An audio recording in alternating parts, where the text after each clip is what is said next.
Hello, everybody. So I'm Laure Miolo, and I'm an early career research fellow here in Corpus, based at the Parker Library and also at the Faculty of History. So I will talk today about medieval magic, and I will try to give an introduction, an overview of the different practices under this broad term magic in the Middle Ages. So basically, this is the plan of my talk today. So I will start by one of the central problems for modern scholars that lies in the definition of magic itself. How to define magic when this term involves different kinds of practices and doctrines, and when it takes several forms. Magic is an aggregating term as it includes a great diversity of elements. It is thus difficult to provide a general definition of the concept of magic. The scope of magic includes a great variety of practices, theories, and social orders and actors. Taking this stance, one may carefully follow the definition of Bert Hansen.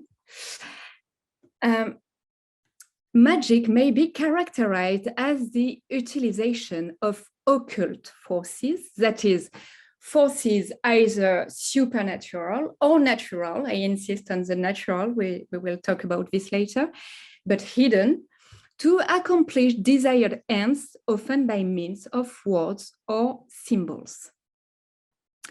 So by means of a number of rituals, occult processes, and technical tricks, magic is supposed to produce phenomena deemed as extraordinary or natural in a given milieu and at a given time.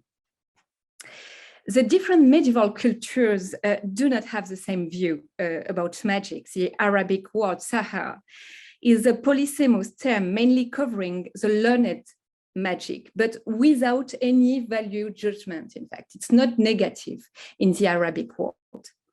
While magica in Latin, deriving from the Greek mageia, is used in a negative and restrictive way in Christendom. Here, I'm going to focus on magic in the Western world. So modern historians mainly base their study of medieval magic on 4 types of primary sources, encompassing different practices and produced in different milieu contexts. A first type of sources is covered by magical charms, recipes, and prescriptions. Treatises of ritual magic, described as demonic magic in the Middle Ages, are also included in this category. They have a practical purpose, but a minimal form of rationality. In fact, they do not have a theory. So here, for example, you have an illustration of a ritual magic manuscript. The second category covers magical and theoretical texts. There are magical texts that include theoretical and rational development. For example, astral magic enter in this category. So a magic mixing astrology and magic. These treatises include a philosophy of the nature, that is a study of the nature, focusing on the rational justification of magic. The third category corresponds to theological and scientific writings.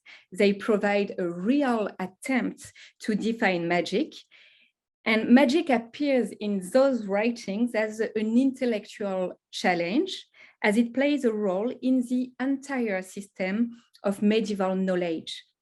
Whether they are normative writing or simply theoretical treatises, most of them describe an intermediary zone between science and magic called natural magic.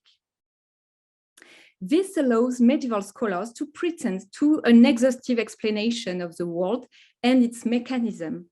For example, natural magnetism and electrics received a rational explanation by this means, by natural magic. The fourth and last category includes judicial sources.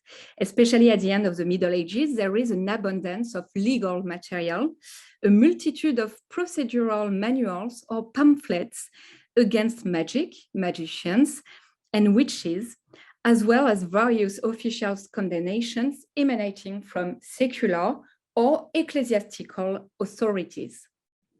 Most of these documents were produced by those who took part in the repression, contrary to the first two categories. So let's talk a little bit about the definition of magic by some authority, medieval authority. So St. Augustine and Isidore of Seville are the two medieval authorities who laid the foundations for the theorization and critique of magic. For these two authors, magic may be inserted in the larger category of superstition. Magic and divination are deemed an oath with demons and idolatry. And many centuries later, for example, Dante in the Divine Comedy included magicians, sorcerers, astrologers, and diviners in the eighth circle of hell, of Inferno, and he dedicated the Canto 20 to describe why these magicians deserved to be in the Inferno, the hell. So let's come back to Isidore of Seville.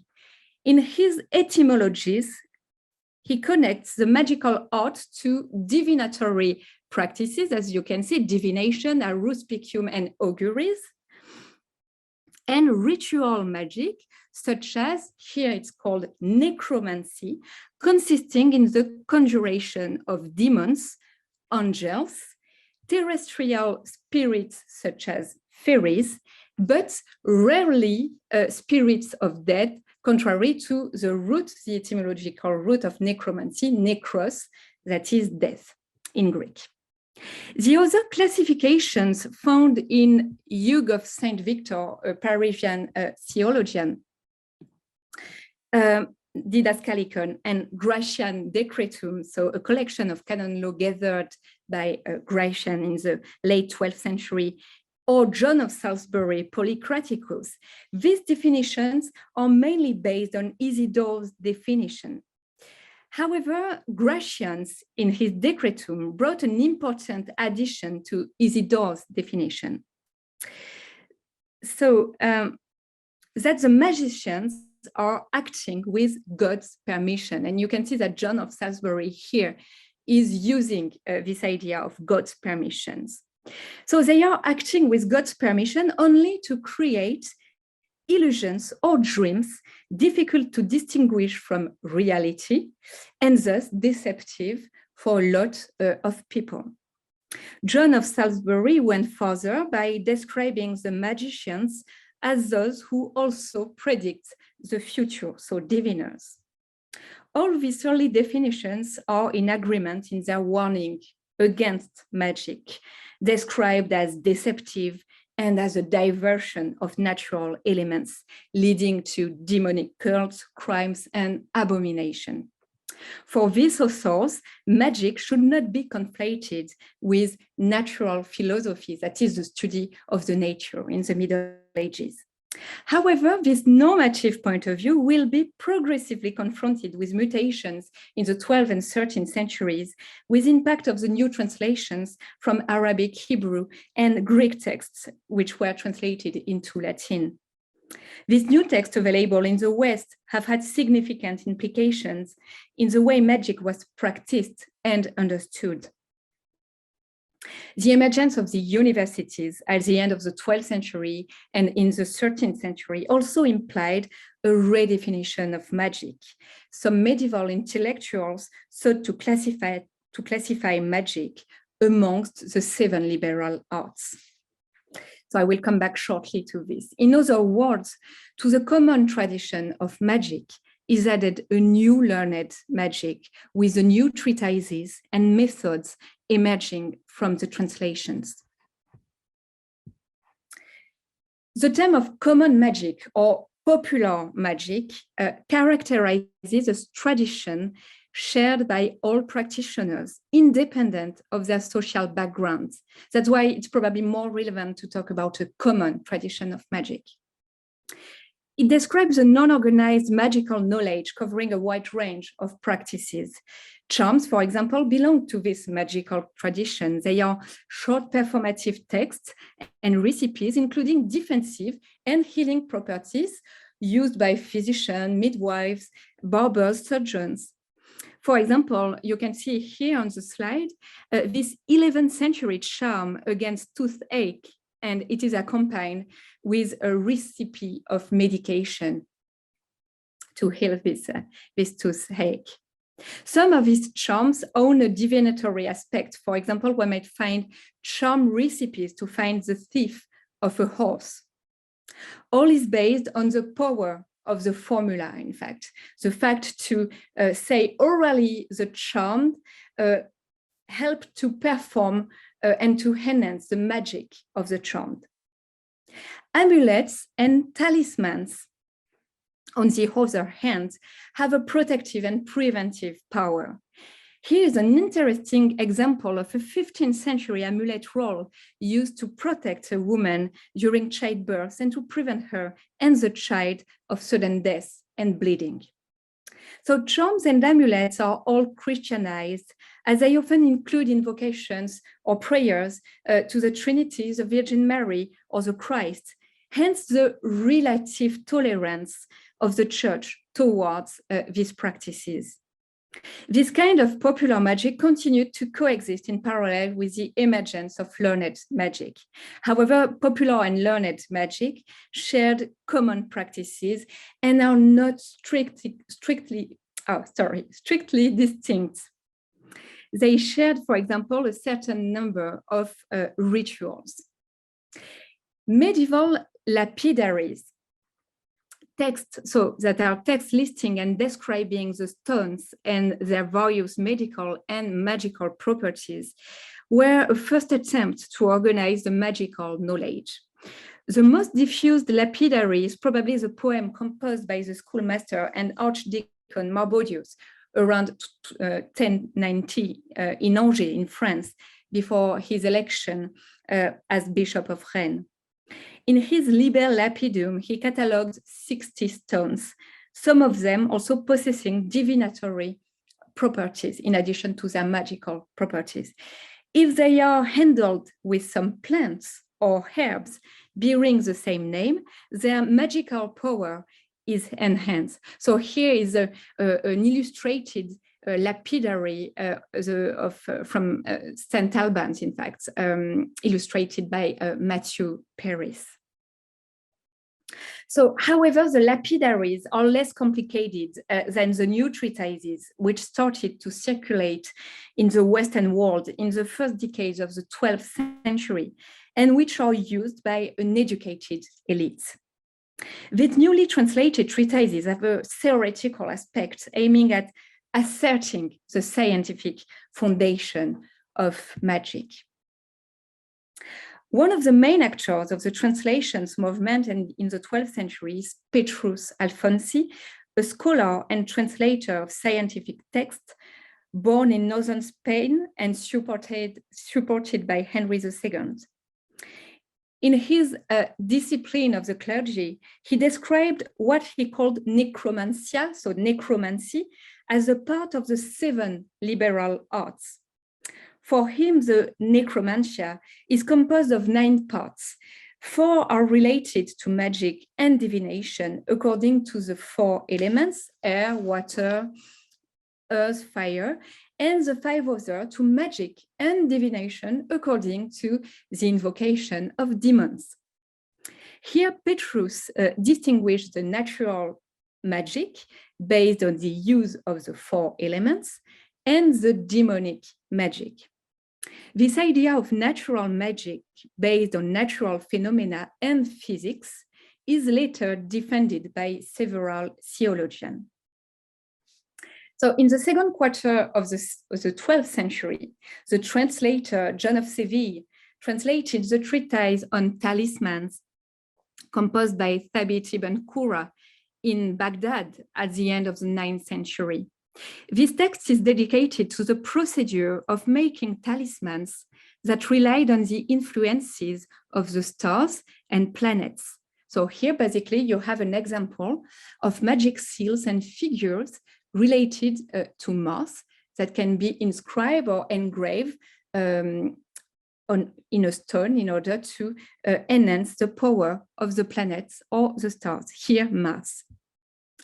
In the prologue, John of Seville states that astral magic is the culmination of the astronomical and astrological knowledge and surpassed the other arts and sciences. This example shows that medieval scholars tolerated and sometimes even encouraged nature magic, understood as a key to understand natural phenomena which were difficult to rationalize at that time. However, demonic magic and sometimes divination were excluded, of course.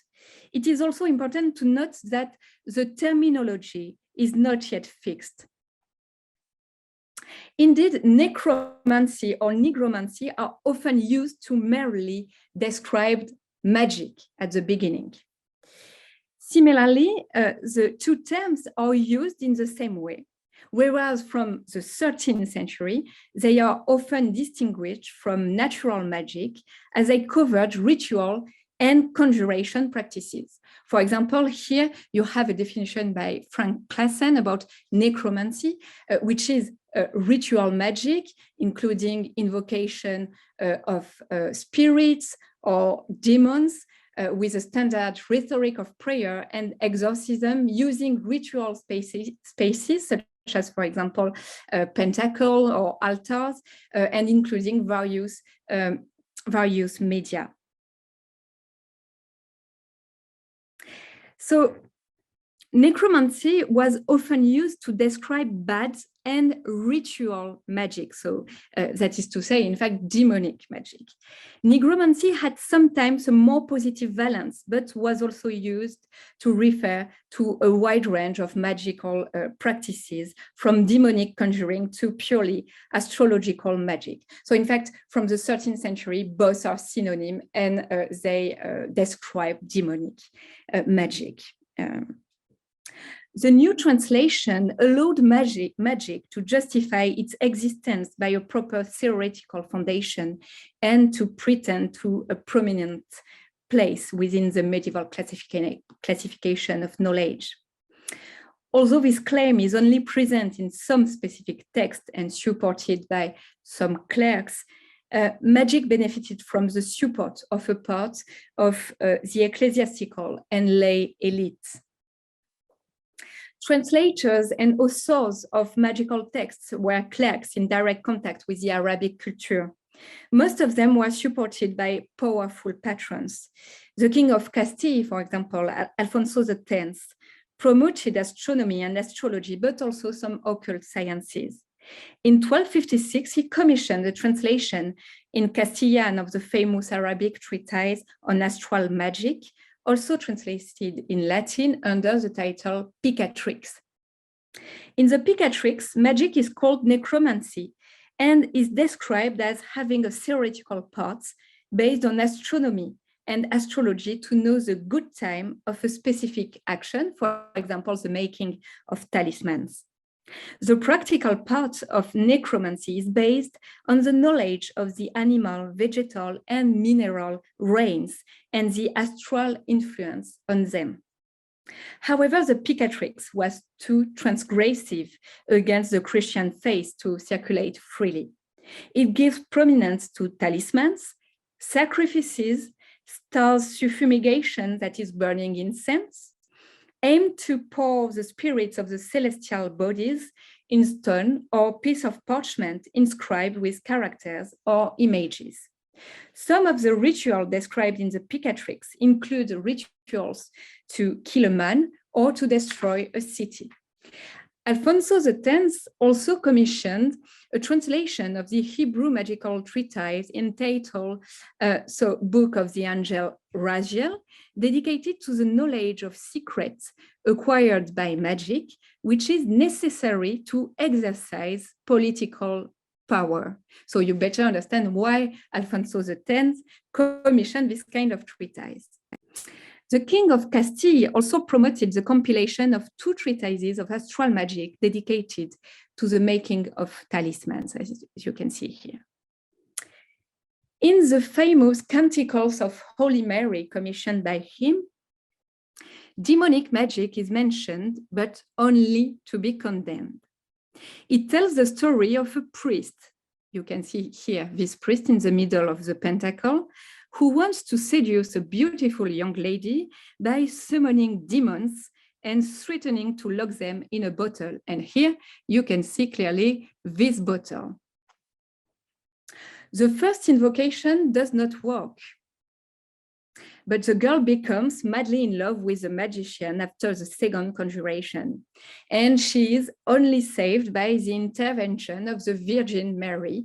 So here you can see here the Virgin Mary on the left, the young lady, and behind her, so Saint Michael. And here the demons trying to escape facing the Virgin Mary. And here we have the priest, but without the bottle, left alone in the middle of this pentacle, bordered by magical characters and by this circle. So the construction of the image of a learned king was based on the promotion of sciences and philosophy, but also at a lesser degree, occult sciences. To be surrounded by intellectuals, astrologers, but also sometimes magicians, was also an instrument of power. So the influx of new texts available resulted in the necessity to regulate the reading of magical texts, but also the magical practices. In the 13th century, the University of Paris was considered as a center where the theological norm was produced. The description of natural magic opposed to demonic magic was followed by several medieval scholars. 2 medieval theologians and scholars, William of Auvergne and Albert the Great, a Dominican and theologian, recognized the first type of magic, so natural magic, as it allows a better understanding of hidden natural phenomena. For example, the attractive power of the magnet. And it's exactly what is saying William of Auvergne, to learn the causes and the reasons of certain magical operations. But here it's natural magical operations. So it is a magical art of nature. And so for Albert the Great, it's the same, but the necromancy of images and sigil is in fact astral magic, so the images of the planets. So the second kind of magic, so demonic magic, is assimilated to ritual magic and supposes rites and sometimes invocations, and it is strongly condemned by William of Auvergne, but also by Albert the Great. So if Albert the Great considered astral magic to be natural magic and to be a good doctrine, for sure, but the thing is that astral magic is a kind of ritual magic, as we saw with the Picatrix. On the canonist side, theologians condemned the divinatory magic and sorcery.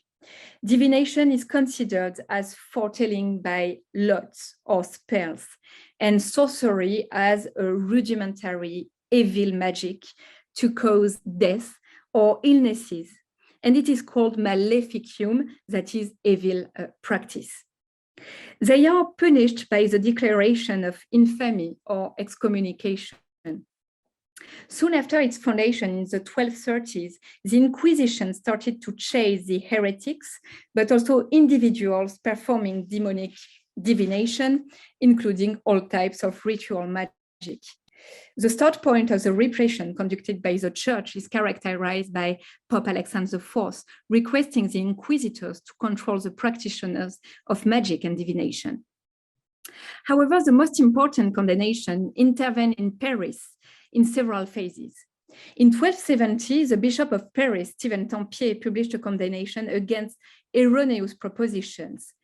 They were followed in 1277 by other propositions targeting the masters of the Faculty of Arts.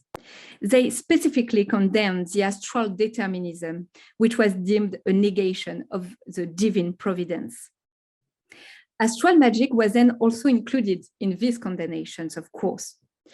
And the prologue of the 1277 syllabus also mentioned the use of demonic magic by the students of the Faculty of Arts.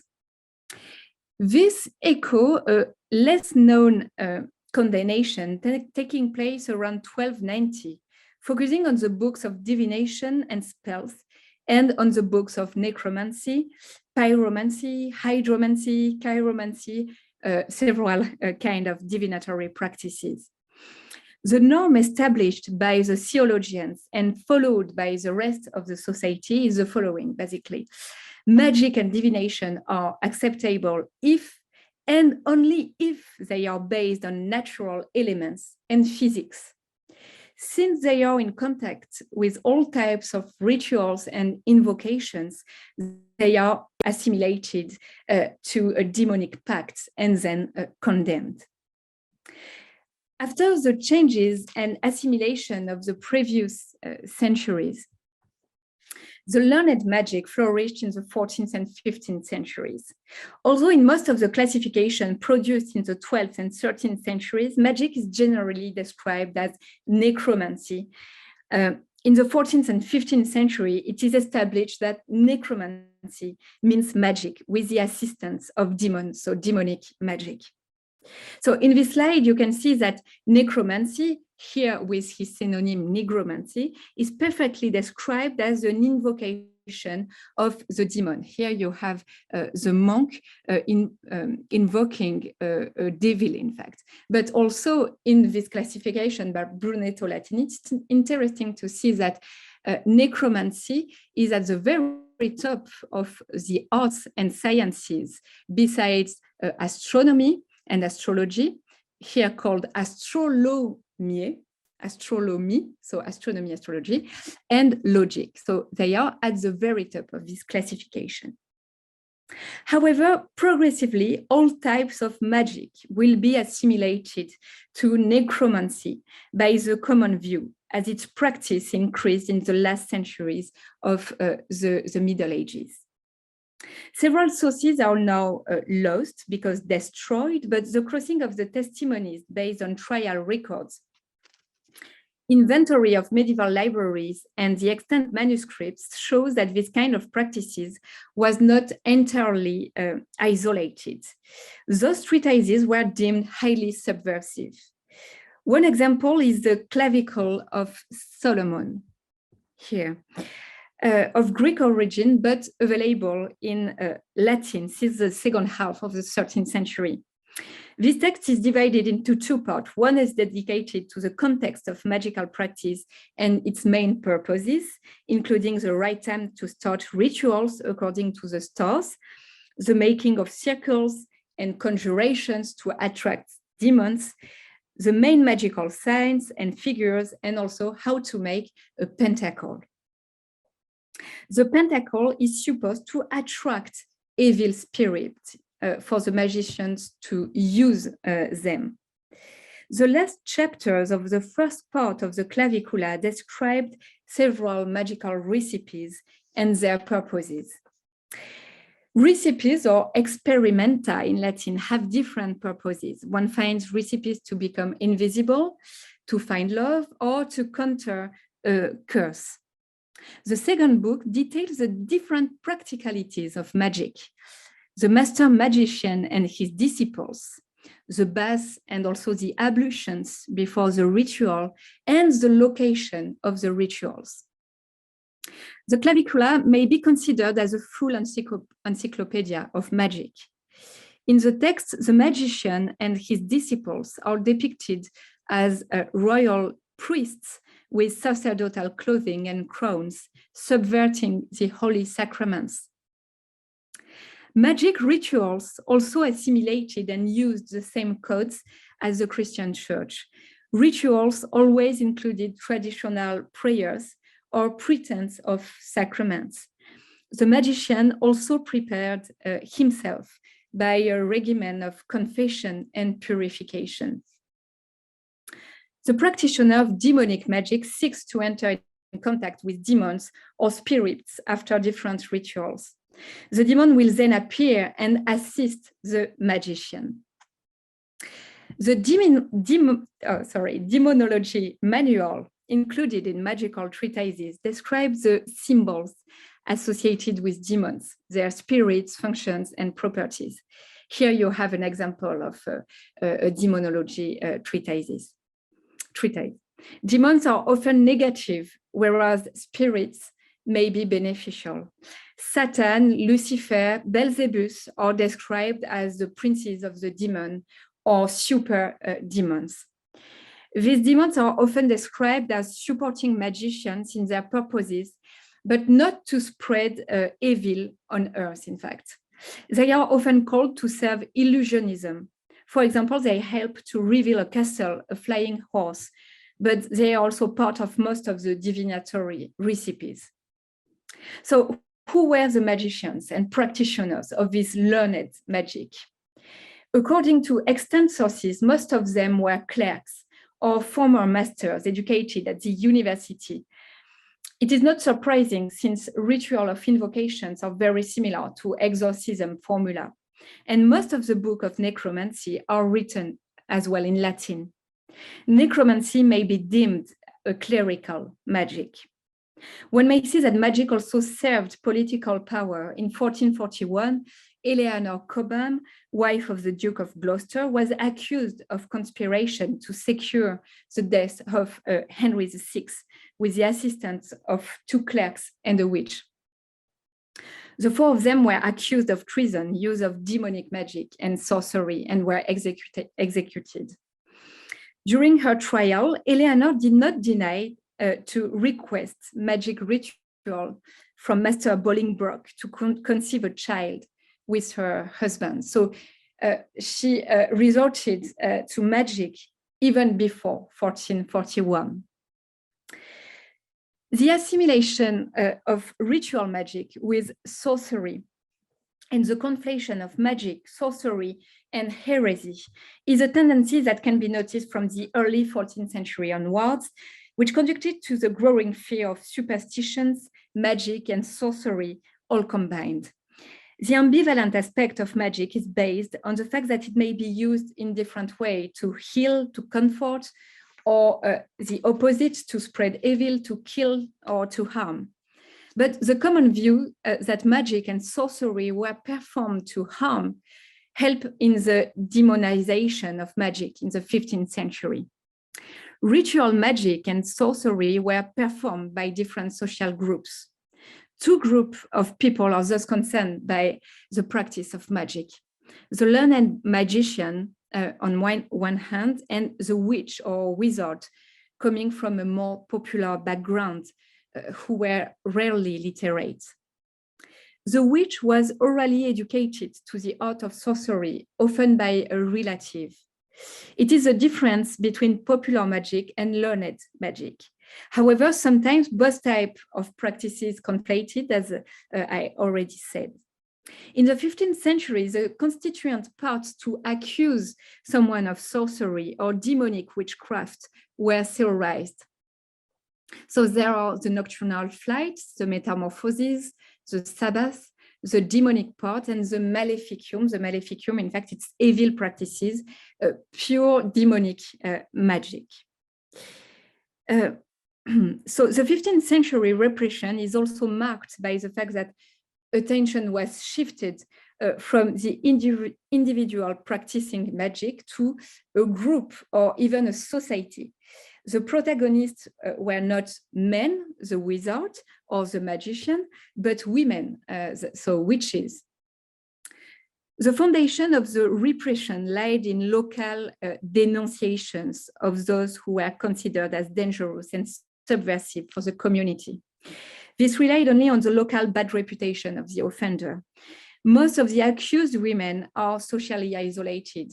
They were prostitutes, old women, so vetulae in Latin, which is a synonym for witch as well, or foreigners. It is quite often the local superstitions and neighborhood disputes which conduct people to accuse of sorcery. The trials are shared between ecclesiastical and inquisitorial courts, lay court and mixed court composed of lay and clerics. The lay courts were the most severe in terms of condemnation. They were responsible of 75% of the executions. Two factors may explain the growing of repression in the 15th century. So first, there is a will to reform morally and religiously the Christian society. The assimilation of sorcery and magical arts with heresy originates from the belief that efficient magical practices relied on the assistance of demons. The persecution of sorcery started in the Western Alps in the 1430s, partly because of the Waldensians' presence, so an heresy.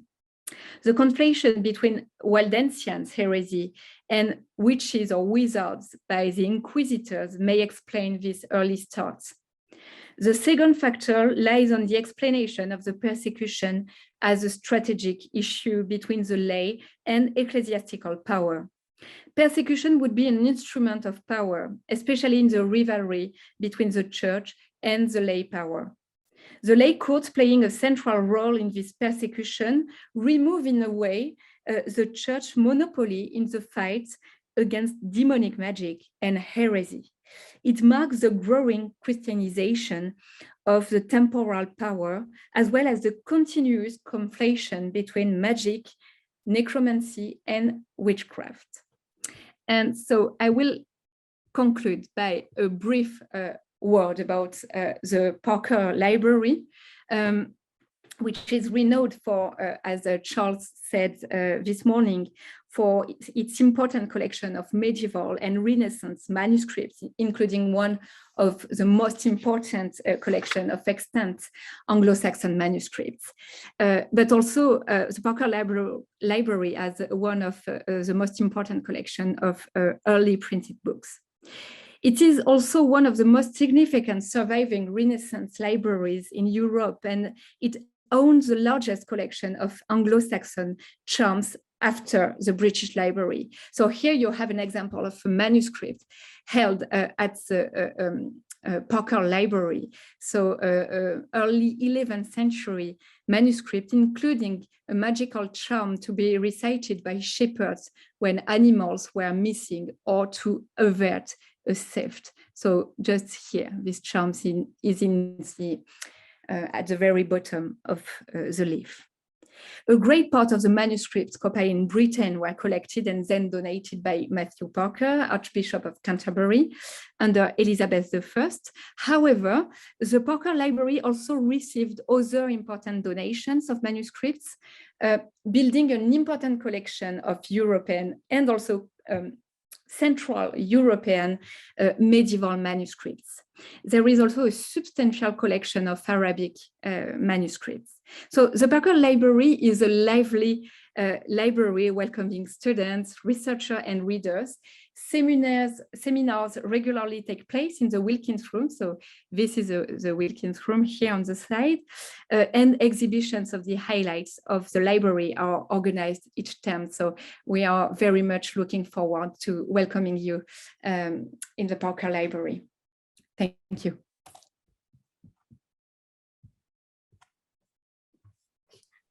Thank you. It's always good to see the manuscripts. I love them. So a couple of questions, if you've got time for some questions. Yes, I see. Great. So someone has asked, this is quite a broad question, but they've asked about, is there anything happening sort of economically or socially which is driving these changes and how magic is viewed? Yes, of course. So I didn't mention, but for example, in the late 14th century, you have the great schism of the Black Death as well played a role in the fear, in the growing fear of magic and divination. So there is a whole conjunction of different factors which explain, in fact, this condemnation and the emergence of an inquisition chasing heretics, but also witches and magicians. And then someone asked, certainly in the earlier, and I've written it down, certainly in the earlier period that you started about, is there any explicit links between magic and paganism? Yes, indeed. So in fact, for the common magic, so the popular magic, of course, it's merged and blended with paganism. And that's why it was accused by St. Augustine and Isidore of Seville as idolatric practices, in fact, because they are considered as pagans for some of them. So. Great. Aoife asks, are there any examples of when magic was exploited for financial gain? So, for example, false claims of magic for power and for status. Yeah, definitely. I think probably as for the astrologers at court, for example, magicians are using, of course, it's a true market for magicians. And so they are, in order to perform spells, for example, they are asking for a lot of money quite often. Yeah. Josie asks, you might not know this, but are the beliefs around magic in East Asian society and culture similar to those in Europe that you've studied in Europe? You might not know the answer to that. I know for the Arabic world, in fact, but yeah, so I can answer for so the Arabic world, the conception of magic is quite different. For example, astral magic is considered as a real science. And so it's not condemned at all in the Arabic world. In the Arabic world, only demonic magic, so magic using jinns, so the demons is condemned, but not astral magic, contrary to, of course, the Western world. But I'm sorry for not being able to answer your question, Jose. So a couple of people have asked, so because you highlighted at the end sort of as evil magic becomes associated with women. A couple of people asked about, do you think that it was misogyny that was driving witchcraft to be associated with women? Or was it the fear of witchcraft that increased misogyny? If that makes sense, how it's been asked. Thank you for it's an important question, and there is an important historiography on the question. So I will try to answer briefly. So you must know that in the Middle Ages, what we're calling misogyny, so it's a bit anachronistic because, of course, at that time, it was not, so we have to put it in context. Woman is the medium of the sin since the fall of Adam and Eve from the heaven, of course. So women, even outside magic, were considered as the instrument of sin, and were they were not persecuted, but they were thought like this. So I think it's in the right line with this kind of conception. I won't say that it's misogyny. I think it's probably more condemning people who are suspect of being dangerous for a small community, a village, because of course I mentioned witches because we have a lot of trial of witchcraft because they were often gathering in group. But we have also some trials accusing men, so magician in fact. And the cause are always the same. They are condemned because they were foreigners or they were not entering in the society framework. They were outsiders in a way. So that's why I think it's more the status within the society more than the gender. Yeah. You raise an interesting point there, which I think one of the things that students, if you don't study the medieval period, and even at A level, the medieval papers wouldn't necessarily sort of tell you this, but the idea and concept of community versus the individual, they in the medieval mind, you derided power from and status and ultimately your position within society from your belonging to a group. Mm-hmm. They would not have, you know, the modern day stress on being an individual and being unique, that would have been so alien to the medieval. That's correct, isn't it, Laura? That they wouldn't have seen it in that way. So if there were people who were not part or not clearly part of a group, that would have led them to think very, very suspiciously of them. I think just it's an important mindset or medieval mindset. Yeah, exactly. In fact, the individualism is only related to the elites and, for example, educated elites, the theologian, etc. But for the rest of the population, of course, it's in terms of communities that they had to think, and everyone trying to subvert the established order. In fact, the divine order, they call that the divine order, and the utility of everyone, because it's in terms of this. Every communities in the Middle Ages had a utility. So they were the laborers, the priests, etc. But everyone trying to subvert that had to be excluded by the church, in fact. Yeah. Someone asked, were the condemnations of magic more prominent in rural or urban society? Oh, and you know, was there a difference in how these two areas would view magic and the practice of magic?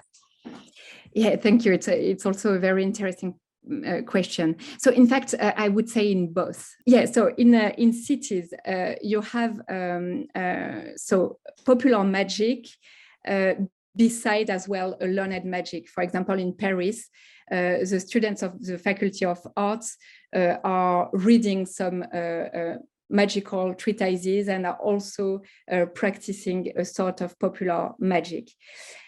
In the rural parts, it's more common magic, popular magic, so performed by midwives, for example, or barbers. So barbers are not the current barbers. They are, of course, barbers, but they were such also performing the role of surgeon in the Middle Ages.